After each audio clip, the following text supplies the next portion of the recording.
Hello, my name is Sushma, and today we're going to talk about the importance of sweating. As you can see, I'm sweating. I wanted to talk a little bit about how we stop sweating when we are 50, 60, 70, 80 or 90 years old. Your skin is one of the most important detoxification organs in your body. And what I notice happening a lot is as people age, as people grow older, they tend to become more and more sedentary. They're still getting the glyphosate, the herbicides, the pesticides through their foods. They're getting medications. They're now on 3 or 4 or 5 medications. They're getting flu shots and the pneumococcal and so on, and they're not detoxifying it through their skin. Their liver becomes overburdened. And so one of the things to recall or remember is you sweated a lot as a child. You could get away with murder. You could get away with eating all kinds of junk food. You ran, you played. Your skin was a massive detoxification organ. And that is kind of lost to us.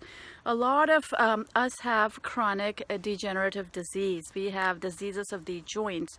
So we're afraid to engage in too many cardiovascular exercises.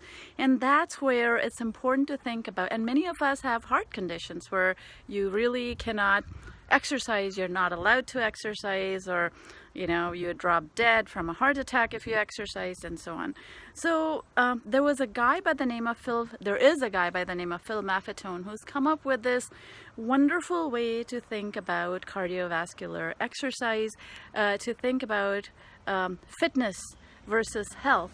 There are a lot of people who run and are very, very fit, but are not at all healthy. They have raging diabetes, although they are marathon runners.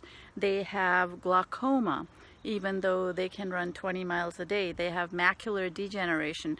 Their joints are shot. And so the point here is you want to have cardiovascular exercise, but you want to have it with good health. And what's a good way to go about it?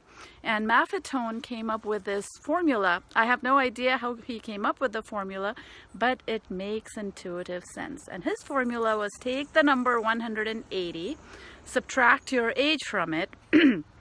So if you're 90 years old and you subtract 90 from 180, you do not exceed 90 beats. Your heart rate does not exceed 90 at any given time as you run. And what that'll do is it'll build cardiovascular health instead of ill health. Instead of straining your heart, you're going to run at a lower, slower pace. And what Maffetone recommended, since he was a doctor, was, hey, use a heart rate monitor. Now, we belong to the natural club, and the way to deal with this is to naturally, without heart rate monitors, is to think about how animals know. Animals know how fast to run. Nobody tells them you're running too hard and you're going to injure your ankles. Animals know what to eat and what not to eat, but we humans have lost that ability.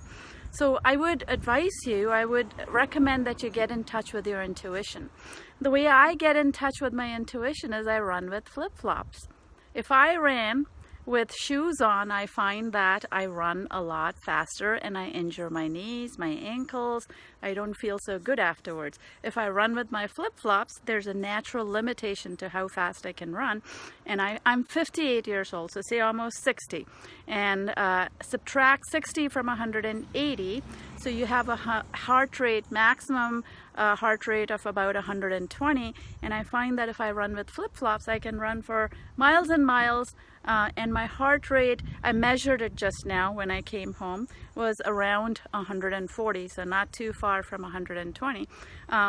I sweated a lot. You will sweat a lot if you exert yourself, but not so much that you drop dead or you injure other parts of your body. And what exercise is going to do is it's going to detoxify you. It's not only going to detoxify you, you're going to make something called BDNF, which is brain-derived neurotrophic factor, the same factor that is built when you fast, when you intermittent fast. If you're intermittent fasting and you run and you're flip-flops, I guarantee you're going to make a lot of BDNF. Your nascent cells, new nascent stem cells, are going to be generated at a greater rate. You will destroy or autophagocytose your old detritus a lot faster. A lot of your chronic conditions will respond to sweating type exercises. And above everything, your heart will become stronger. Your heart becomes stronger by not doing excessive exercise, but exercise that stresses your heart very, very gently over a long period of time.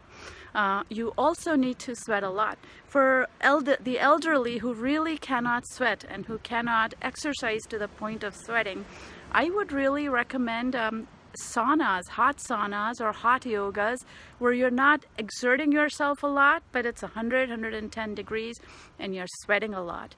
Because folks, when you sweat, you detoxify. When you detoxify, all sorts of magical things happen to your body that couldn't happen while you were more sedentary. So sweating is one of the most important natural things, natural phenomenon you could engage in. If your liver is destroyed, if your kidneys are destroyed, let your skin do the detoxification. If you're 50, 60, 70, 80, or 90 years old, I recommend strongly the Maffetone method of cardiovascular exertion, where you're not exerting yourself too much, but just enough to make it worth your heart's while to get stronger. And what you'll find that as time goes by, your running speeds will increase, your endurance will increase. I personally find that when I'm fasted, meaning when I'm fat adapted, I have enormous endurance compared to when I was burning glucose. I find that I can run a lot longer when I am fasted. And if I keep my heart rate well below 140, then I can run on and on. And when you run on and on, that's when you sweat a lot for a long duration of time. And there's nothing more healthful, there's nothing better for your insomnia, your worries, your anxiety, than sweating a little bit. So if you're unable to sweat through exercise, I would recommend any kind of hot sauna, hot yoga, where you're not stressing yourself out too much, but you're sweating a lot. And you'll find some good results. You don't have to injure yourself, you just have to exercise to the point of sweating. You can dig in the garden, you can weed, you can mulch, do it to the point where you sweat, because sweating is an important and very critical function in your life. And you don't need heart rate monitors, you don't need pulse meters, you just need to be in touch with your body. You need to be in touch with your body. If your ankle starts to hurt, stop. If your knees start to hurt, stop. Go at a slightly lower pace, but do go. And so here's to sweating. Here's to a good week or month or year spent doing gentle cardiovascular exercises that make you sweat profusely. You could also try exercising on a bike. You could try climbing a mountain. You could try short runs, long runs, anything that you enjoy doing. So happy sweating to you all, and thank you.